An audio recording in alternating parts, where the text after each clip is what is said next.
This program is presented by University of California Television. Like what you learn? Visit our website or follow us on Facebook and Twitter to keep up with the latest UCTV programs.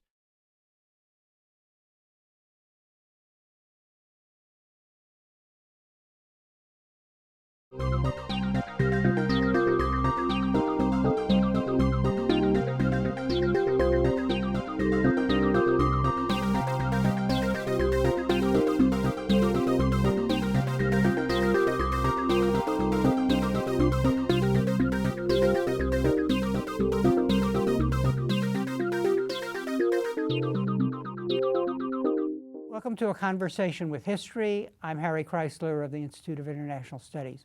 Our guest today is Peter D. Hart, who is one of the leading analysts of public opinion in the United States. Since 1971, he has been chairman of Peter D. Hart Research Associates.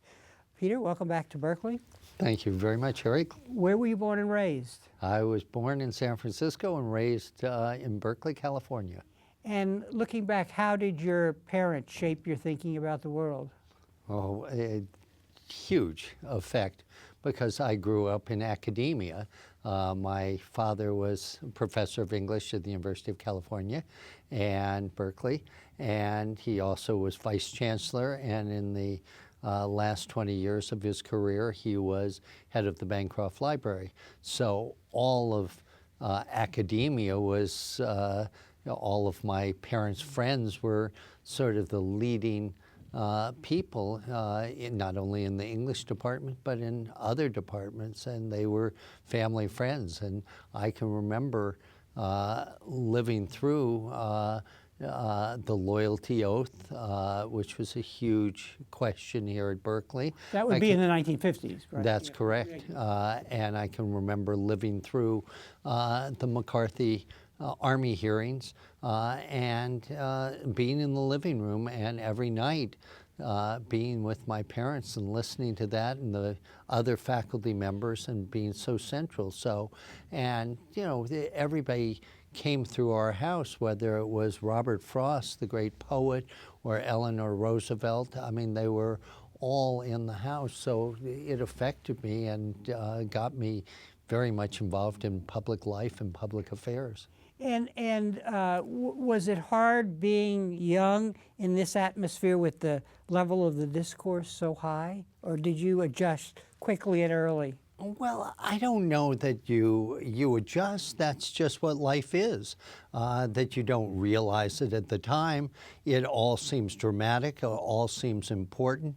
You being the son of an English professor and having other professors around, it always had a narrative to it. It always seemed so important and so central. But to me, my relationship with Berkeley and the University of California was much more through its athletic teams. I mean, I cared desperately about the football team and the basketball team, and I was always down on campus doing something. And those were years when we won conferences, right? We had a few good years, but I grew up in a lean period with Pappy Waldorf. But I can tell you that I went to the last Rose Bowl game that the University of California, Berkeley has been at, and that was in 1959. My dad was vice chancellor, and he got me and 3 of my friends tickets. So we went down to Pasadena, and I will just tell you, I'm ready to go back if the university can comply by winning. Did you ever think about going to Berkeley once college time came? I certainly thought very hard about how far away from Berkeley I could get. I ended up at graduating from Colby College in Waterville, Maine, and as the crow flies, I don't think it can fly much further away from Berkeley. I think as much as anything, my sister went to Wellesley. We were looking for our own identity, and these were great academic institutions. I love Berkeley, but I needed a smaller institution. Before we talk about college, what was your experience of the turbulence of the 60s? Were you coming and going then because you were already in college? I was already in college, and so I was distant from the turbulence. That was more through discussions with my parents or essentially reading about it. My dad had returned to the English department. He was no longer vice chancellor, so he didn't have to go through all of the problems that the Mario Savio days and all of the protests there. Mm-hmm. So at Colby, what did you major in? I majored in history, and English history in particular, but I had a great love of politics and a great interest. And Colby had an interesting program which was called the January program, and it allowed us to study independently anything that we wanted. And one year I decided to study the 7th Congressional District of California, which was the home congressional district here. And it was there that I guess I got my interest both in statistics and in polling. And I just, from there, found that that was going to be my interest, and that was the area I was pursuing. So, but did math or statistics ever become part of your curriculum, or? I'm sad to admit that I never took a single course in statistics or in mathematics. It was just something that I had a natural aptitude for. And so was it that research work that's led you, I mean, because you could have said, well, I'll go into politics, I'll run for office, but you really wanted to get the pulse of America, ultimately. Yeah. Well, you were talking about the influence. I came from a political family. Interestingly enough, my mom's mother was a socialist, and she worked for Norman Thomas and started with Eugene Debs, and she was always that way. My grandfather was a Republican. My mom was a liberal Democrat. I worked very hard for Adlai Stevenson and for all of the major causes in Berkeley, housing and busing and all of the things that allowed Berkeley to get integrated. And so I guess I was just very interested in that and public life, and I got an introduction to Lou Harris, who was John F. Kennedy's pollster, and out of college I was able to get a job there, and that's how I started. And was it there that you really learned the trade, that you really mastered what was then the different aspects of polling? I learned absolutely from the bottom.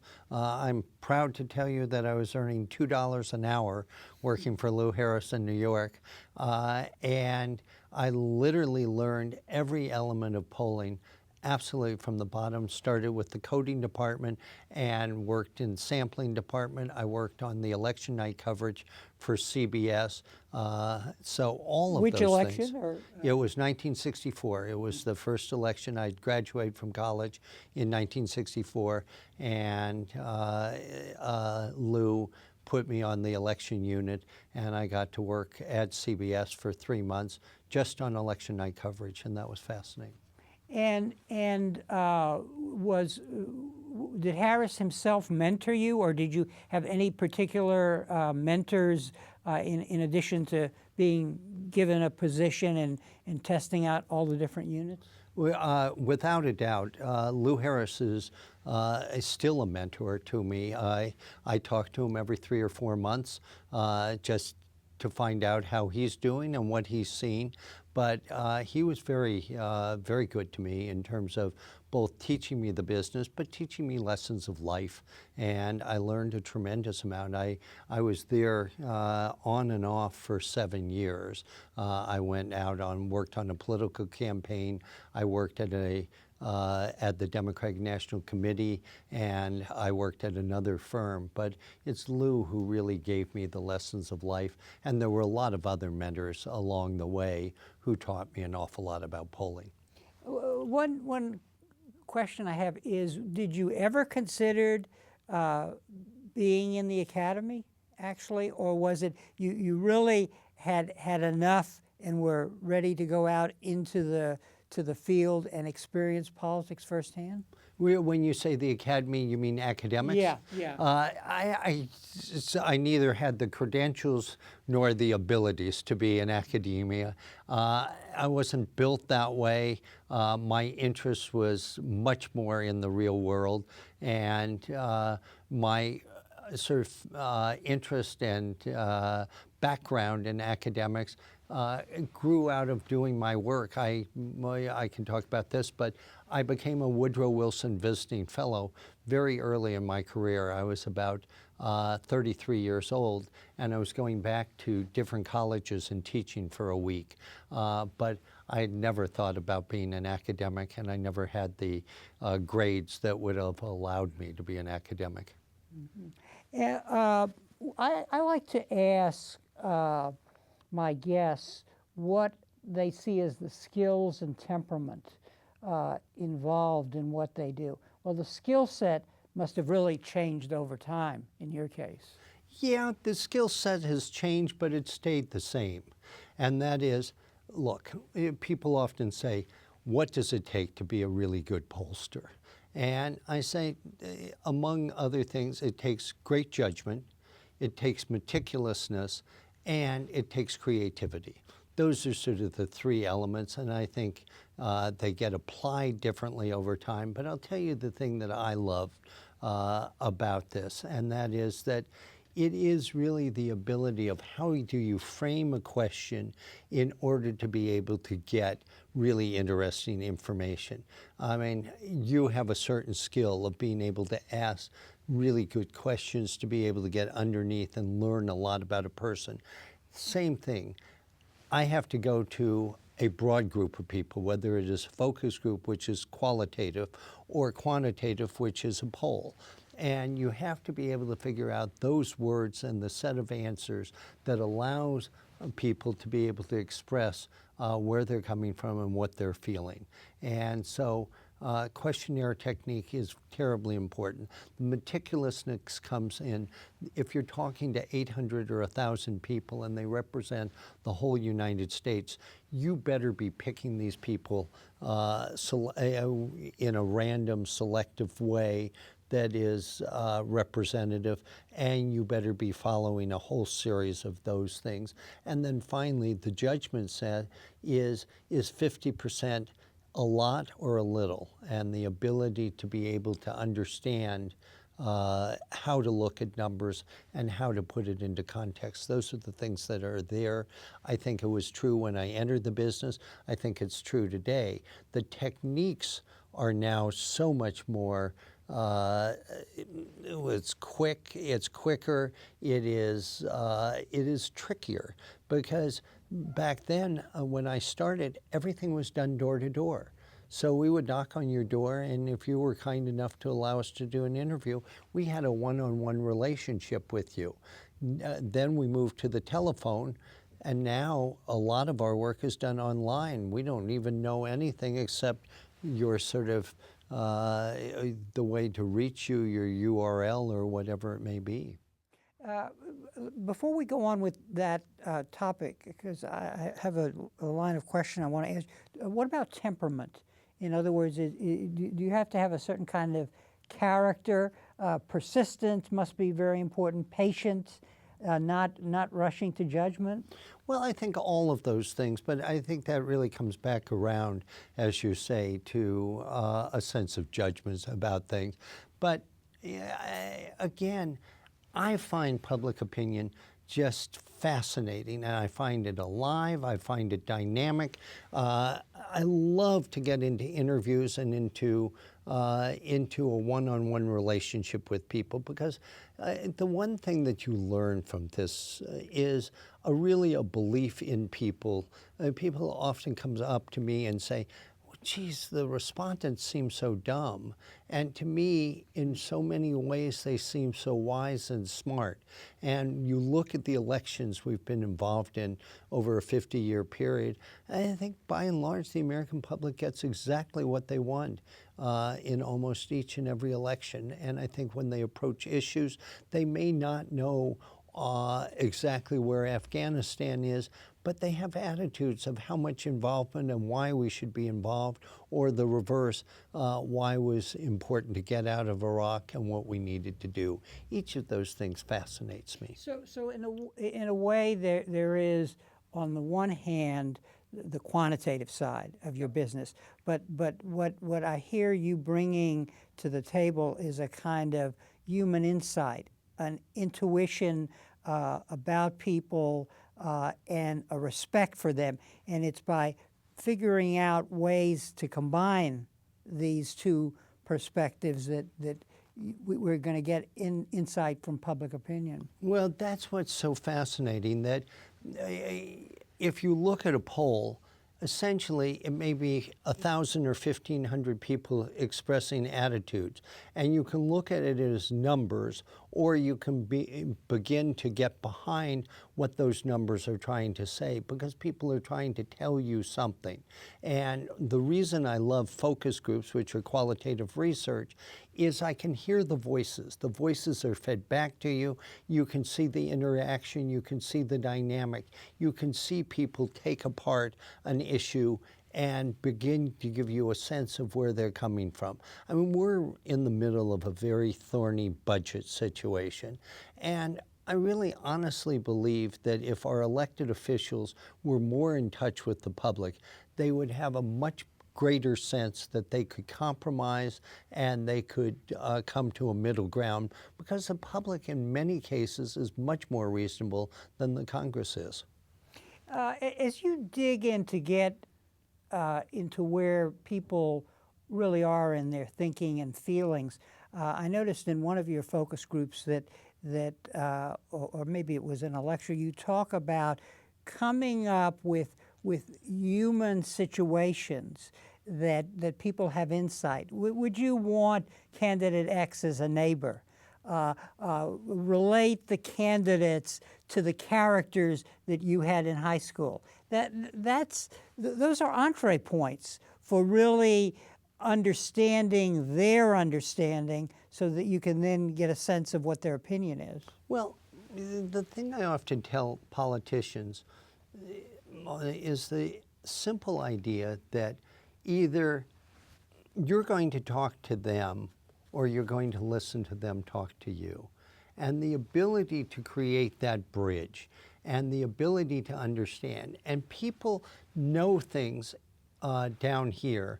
I'm getting it up to their mouth. That's what I'm trying to do. And most cases, people think, I want to get it from their brain to their mouth. I want to get it from the gut to the mouth. And let me explain. When I say to somebody, okay, let us suppose so-and-so were your next door neighbor. Tell me what they're like. All of a sudden, they start to give you insights they won't give you in any other way. I'll give you an example.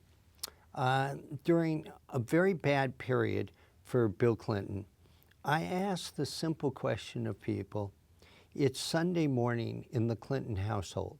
Tell me what's going on, okay? And this was long before any of the Monica Lewinsky problems. And what they said to me is, Hillary is dressed and she's at her desk and she's working on position papers. This was the First Lady. And what's Bill doing? Well, he's either with his putter practicing, or he's on the phone, or he's reading a newspaper, etc. And I said, anything else that's happening? Nope, that's about it. There was no daughter in it. There was no sense of family. There was no sense of cohesion. There was no sense. And I told the president of this finding. And if you look, you can see how Chelsea became part of so much of what happened in 1995 and 1996, because it changed the relationship. And you look at the Obamas, and when people talk about them as a family, I do another question, which I say, let us suppose that you had to commute, and the only way to get on the HOV lane was either you have to commute with Mitt Romney or Barack Obama. Who would you choose? Well, even Republicans will tell you I would choose Obama. Why? Well, we talk a little basketball, we would, talk music, he's into movies, well, how about Romney? It would be dull. We would be talking about finance, we would be, maybe he'd be talking to me about his religion, no sense of a human connection. Well, if you ask people in statistical terms, they can't tell you that kind of thing. And so I'm always looking to find the situation that helps to unlock what people are really thinking and where they're coming from. Where did this skill come from? Was this just something you intuited, that this was an important entree point to making the data meaningful? Well, interestingly enough, I think it came from my mom. My mother was just a skilled interviewer as a 1950s housewife. And I guess my friends would come over and she would get more information in 10 minutes than their parents could get in 5 years. And, I think there was just that skill that sort of came in. And I've always just been interested in people as people and finding the way in which to talk to them on a very human basis, that they can talk to you versus talking on a very high plane, which still stellifies the relationship. When you take this information to a Bill Clinton or Obama or Hubert Humphrey, how do you educate them, and how does it change them, basically? Because presumably they're in the business they're in because they feel they want to touch the flesh, they want to know people, but they're missing something. That's what you're bringing to the table? Well, it's certainly an element, but the answer is everybody relates. And they get it immediately. One of the questions I love to ask in terms of corporations. Let us suppose it was a sports team, any sports team. What sports team is it and why? And you'll get all kinds of answers. Then when you go to talk to a CEO and you say, you know something, people see you as the Kansas City Royals. Oh my God, no, I'm not the Kansas City Royals, I'm the New York Yankees. They get it immediately, whereas if you say 53% see you as static and such, it doesn't communicate. So I care about two things. One, understanding what my respondents and what the public is thinking, and two, translating it in a way in which the corporation will be able to understand, or the politician, both elements. So what you're saying is that without this work, the corporate leader or the politician on the one hand and the public are talking in such a way that they don't hear each other. There's a lot of not hearing one another. Yeah. And, if I look at the role of a pollster, I think people look at it in a way and they say, well, there's some sort of black magic to it, there's a black art or whatever else it is. Done right and done well, it becomes a tremendous tool for democracy in helping a leader to understand the parameters in which they can operate and what they can do. And the public right now is talking about gun control and the questions there. Well, the public is screaming out for change in terms of this area, and the politicians can't hear it. And maybe they will never hear it. But in so many areas, whether you look at immigration, whether you look at the question of same-sex marriage, so many issues, the public is ahead of the politicians, and it's the public that allows us to move ahead on so many fronts. So it's that element that excites me and at the same time makes what I do seem worthwhile. What are the obstacles here in making this connection possible? One, it would seem to be the media, basically, in the sense that the the logistics of what they do creates information bubbles in a way around particular issues that then come to dominate the discourse. Well, the media obviously is both the message and the messenger, and what happens is that people have that filter. And what's particularly daunting and disturbing about this era is that we've gone to what I call cheerleader school, and people no longer hear the news in objective fashion. They hear it through their own lens. So that if you're part of the university crowd, you're probably watching MSNBC and cheering Rachel Maddow as one of the great heroes of your time. And if you're in the business and conservative field, you're saying Fox, and you're saying Bill O'Reilly is one of your great heroes. Well, the problem here is that you and I grew up in a different era, and we used to listen to Walter Cronkite, or we listened to Huntley and Brinkley, and there was a sense that it wasn't homogenized news, but it was thoughtful news. This is aimed at, how do I draw you to watch me for a day? And if I can get the numbers, then I'm doing a good job. And there's no sense of what is doing. And you look at what's happened just even during the Boston Marathon bombings.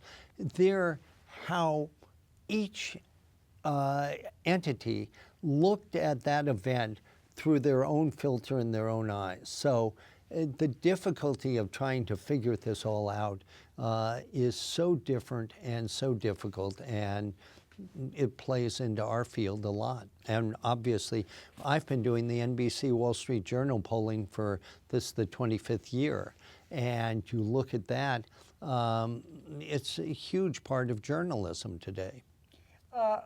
Another obstacle seems to be the creation of stories and narratives, big stories, big narratives about what the issues are. And what I have in mind here is the famous Lewis Powell memo defining the agenda for conservatives. I think it was written before Reagan came into power, and how institutionally and in the world of ideas, they really transformed the universe of discourse, and to the point where today the focus is on debt, government debt, which may not be what people most care about, but it's what the narrative is.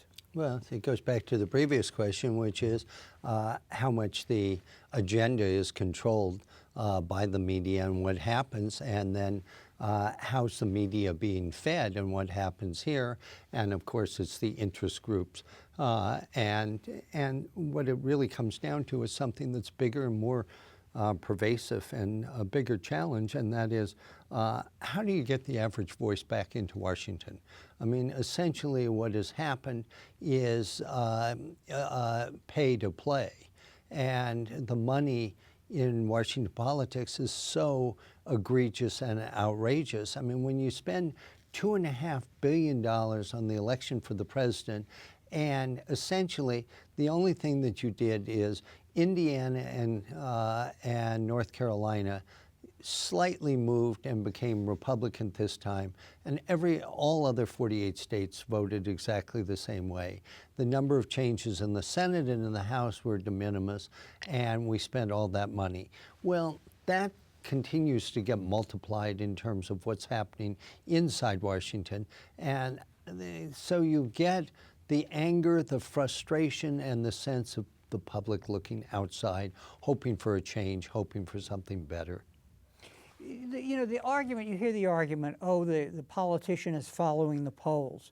But what you're suggesting is that what the polls done well and in the right way can actually tell politicians what's in the people's mind in order for them to formulate policies and programs to actually lead people, basically, and not just be responsive to them.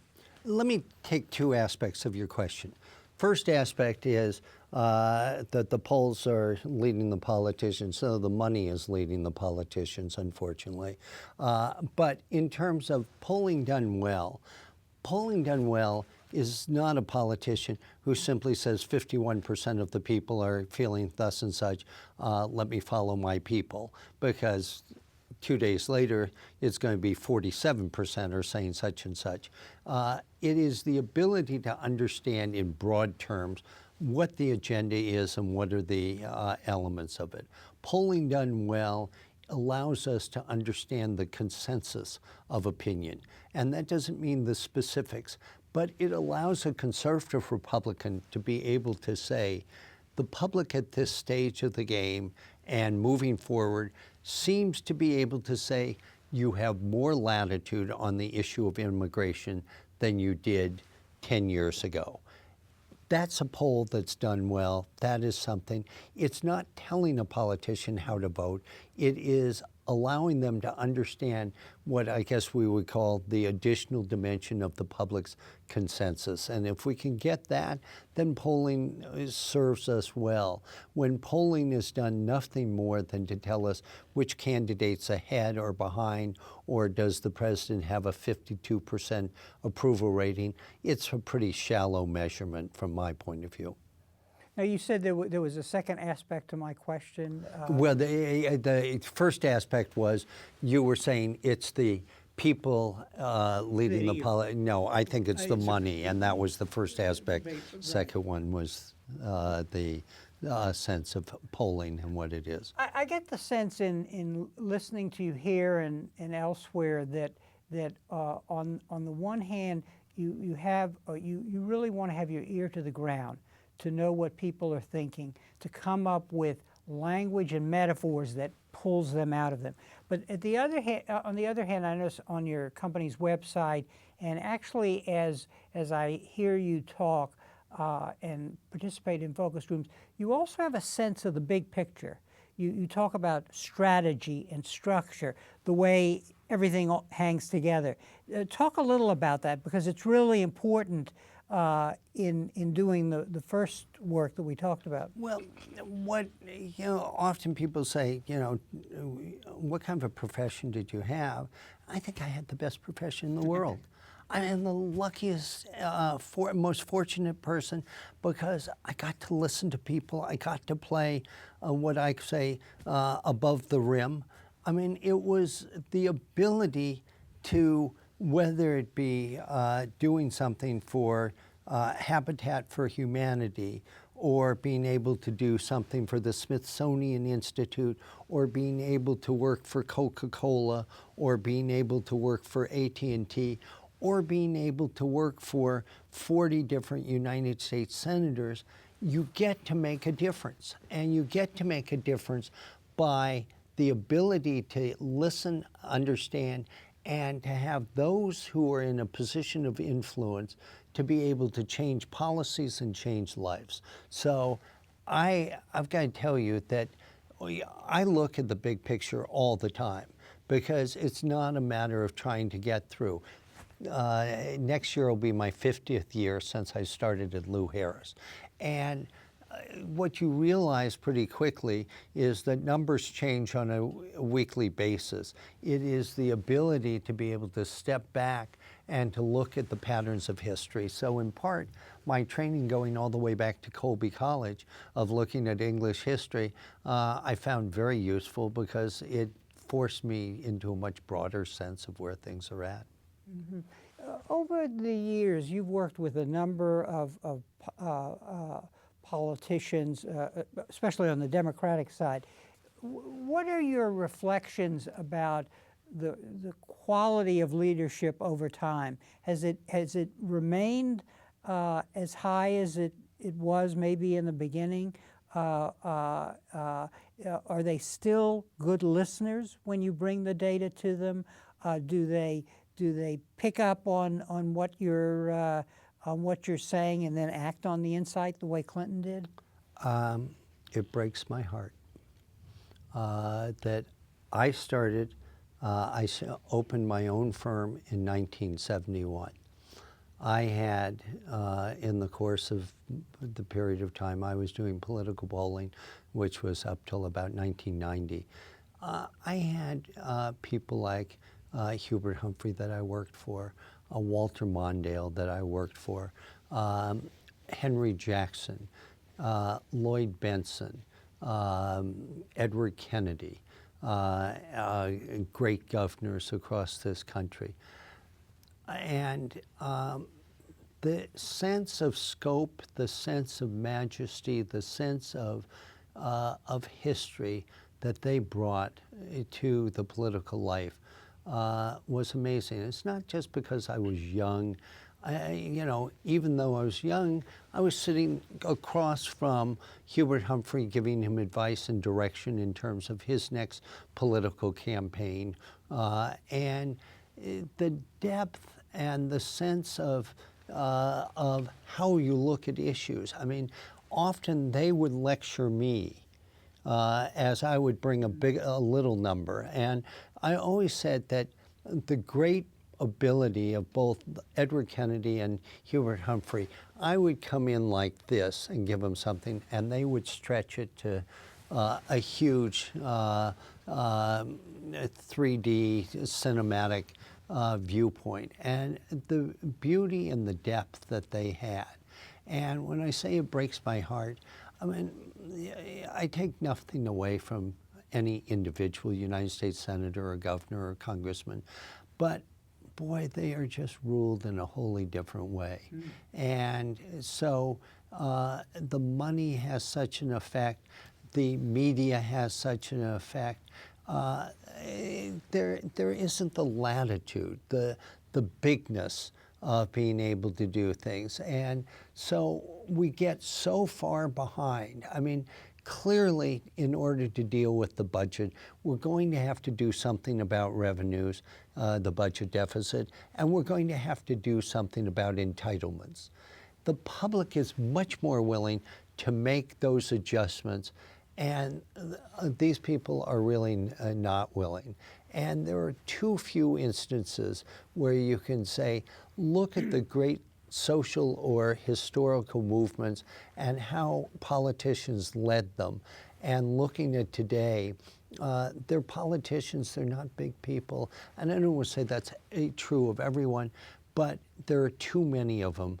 And in many cases, the best of them leave and the others stay. And you said ruled by. So what you're saying is that the structure of the politics, the world they get trapped in, money, a congressional district that's been gerrymandered, so that you have to worry about your right if you're a Republican, the left if you're a moderate liberal. So it's the structure of incentives that are entirely different, that really don't allow for leadership in a way. Oh, yeah, it makes it very hard to be a leader. And your point is such a great point, and that is the gerrymandering. If you could change one thing to make the Congress a better Congress, essentially what you do is find a way to get rid of that. Because instead of having 300 districts that should be competitive, we have probably somewhere in the neighborhood of 150 districts. And if you're a conservative Republican, your only concern in many instances is being beat in a primary. And the same thing, as you say, with the liberal Democrat. Therefore, the moderate voices, or the voices of conciliation and compromise, are left out of this.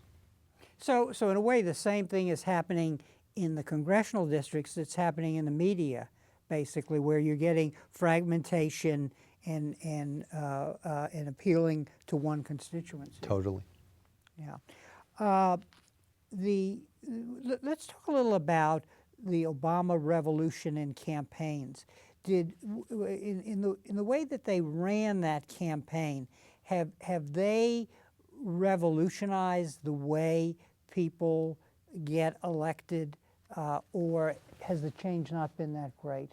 Well, Twitter accounts, you know, using the communications revolution. Well, the communications revolution is here, and you see it in every element. The only difference here was that the Obama campaign and David Axelrod, who directed it, understood exactly what they needed to do.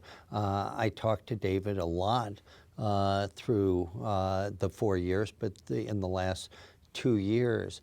And I would say, I was always the voice of doom and the voice of fear. Mm-hmm. And I said, you know, look, I'm worried, I'm concerned. And I said, you know, this election's going to depend on turnout. And he was always very confident because he knew all the things that they were doing. And so they understood it, modernized it in many respects, but it's essentially going back to the you know, the 5x8 note card, but modernizing it and all the ways in which you can touch people and get in touch with them. And their turnout, particularly with the Latino vote and the young vote, was remarkable. And so people talk about it as a revolution. Well, the revolution has taken place. They just jumped on the boat and used that revolution exceptionally well. And of course, you're going to see it by the Republicans in the next campaign. And, you know, politics is the most imitative art there is. I mean, we constantly copy what somebody else is doing. And if the Republicans do it one time, the Democrats are going to be all over it the next time. Is there a particular insight that you can share with us about how you and your organization put all of this together? On the one hand, the human understanding of the human processes, but on the other hand, the statistical, the quantitative, and so on. Is there some secret to that brew, or is it just common sense and judgment? Well, I always like to hear the word like brew because it suggests that there, again, is some witch's magic that is going on. And indeed, there are really two sides to it.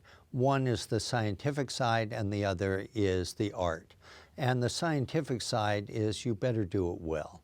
And that means we have a sampling department, and they're the ones who are in charge of figuring out where we're going to go to do interviewing and how we're going to go about it. We have 3 phone banks, one in Akron, Ohio, one in Toledo, and one in Mesa, Arizona, run by tremendous professionals whose job is to make sure that the interviews are done well. And that's exceptionally important. And then we have a tabulation department that has to make sure that you get the information in and you tabulate it.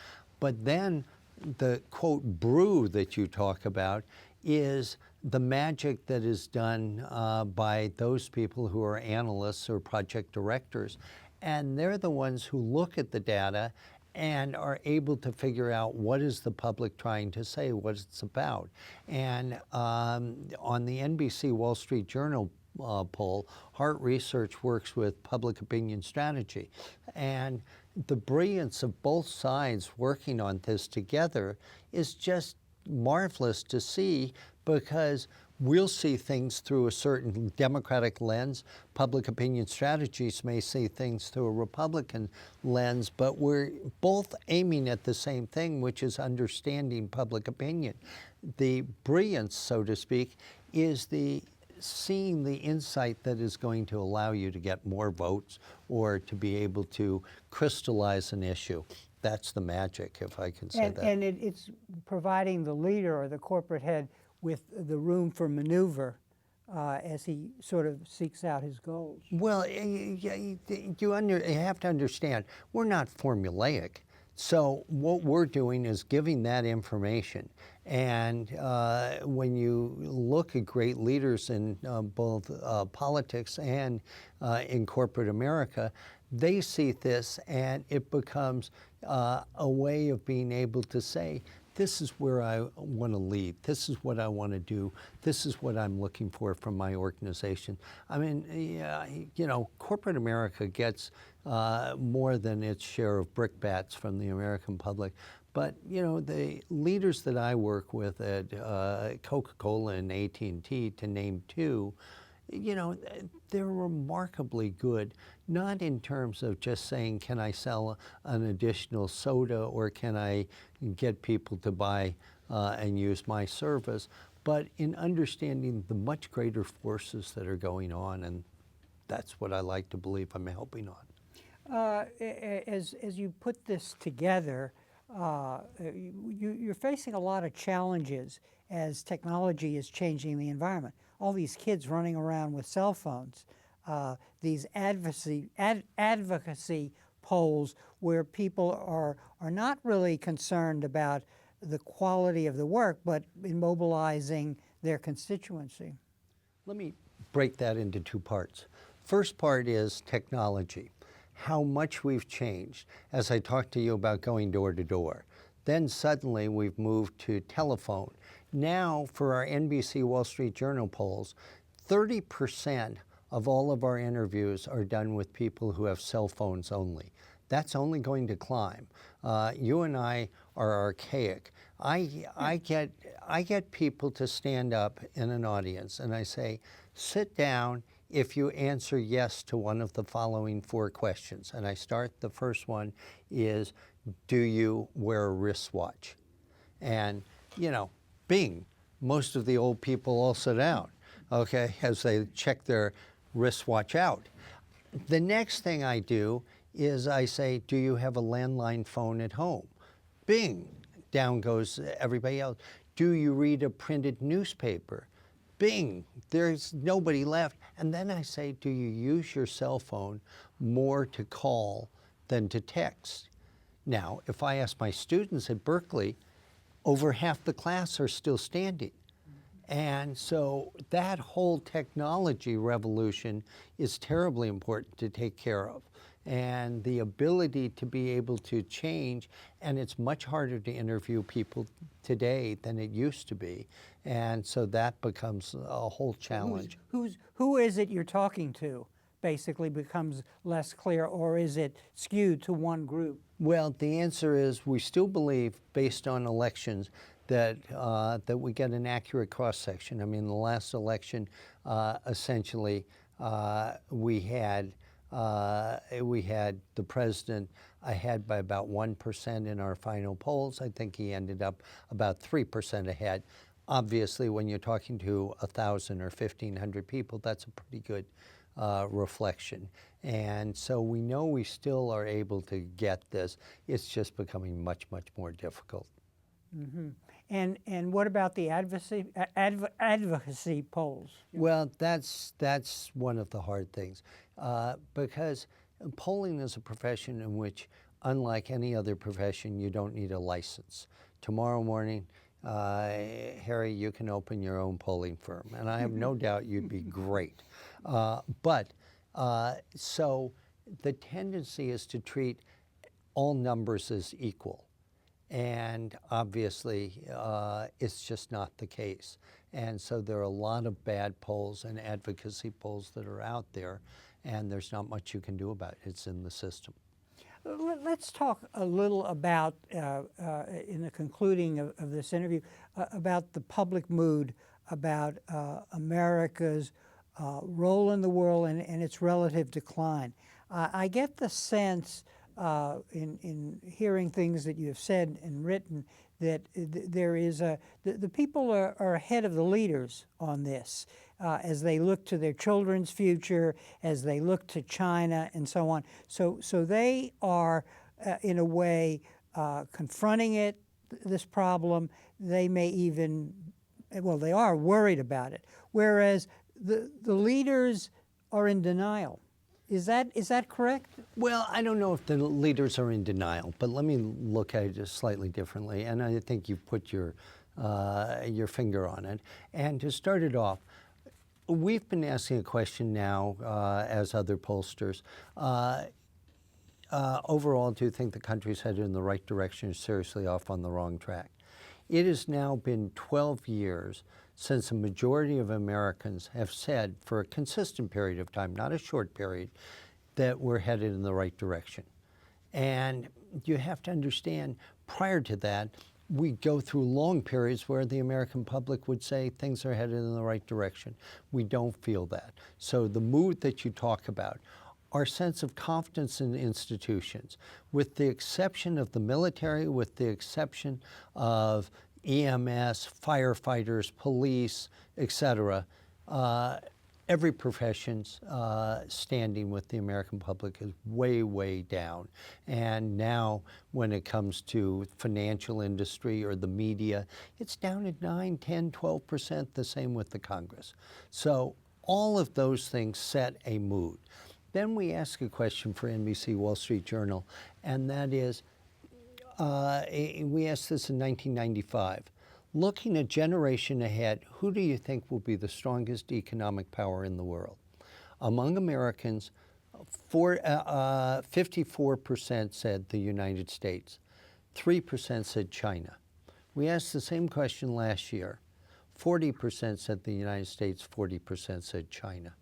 And, you know, the sense that that cornucopia, that utopia that was always going to be, that's gone, that's missing, that's disappeared.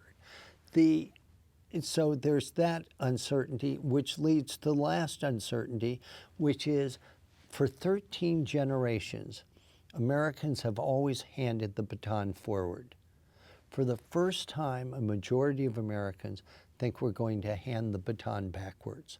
And that's a tremendous sense of fear that the public has. So when you talk about the big problems, public wants something done about this so that there's a sense that we're getting back to level ground, that things are working, the sense that people's economic situation is standing still over a decade. That's disturbing, and it's a problem. And we're into much more a winners and losers society, and it's very, very hard for where we've been. Now, our leaders in their public discourse, are they recognizing this problem set? I mean, they know it. They have the information. They can see the numbers as well as the general public. But they're not talking about it, or they seem to be denying it. Well, I think more importantly, they're not legislating to ameliorate this. I mean, the things that they need to be able to do, you're going to do too late. And so instead of making the right decisions early enough to make a difference, we'll end up only at the last moment, at the last hour, and that seems to be how the Congress for now is operating. I honestly believe that if a forceful third movement got started, it could be very powerful here, because I think the public really has the sense that that somehow our voice is left out of the equation. Nobody wants the pain that you have to go through, but look at what California's done. They made the right decision with Prop 30 when they finally needed to do it. People will vote taxes if they know that it is going for their future and to build a society that they think is fair. What they don't like is the idea that I'm sustaining you for something that is unfair. Then they're against it. But the public is there. The politicians understand it. The problem is that the politicians are being governed, one, by money, and two, by the short-range need to be able to get through the next election.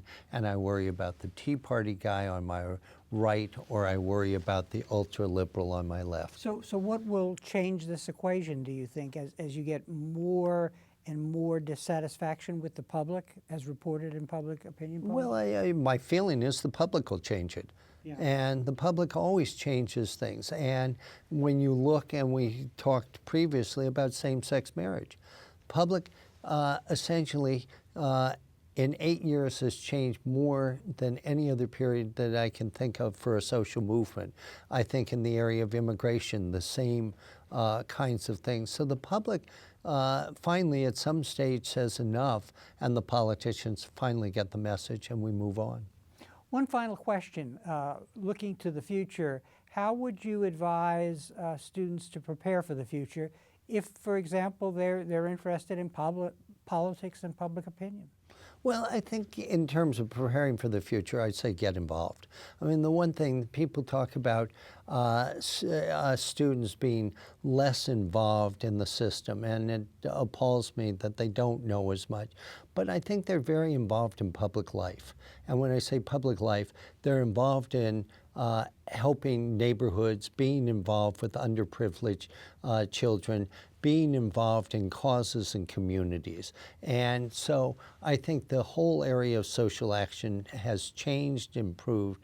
And in terms of getting involved, I think you can get involved at any level. I think the potentiality is the great thing about politics. It's meritocracy. If you're smart and you're good, people don't care if you're 25 or 55. And so the openness of a system to be able to start at the bottom and be at the top very, very quickly. And the other thing is the sense that it's your future. That's what we're really talking about. Well, Peter, on that positive note, I want to thank you very much for sharing these reflections on your life and your work. My honor and my pleasure. Harry, thank you very, very much. And thank you very much for joining us for this conversation with history.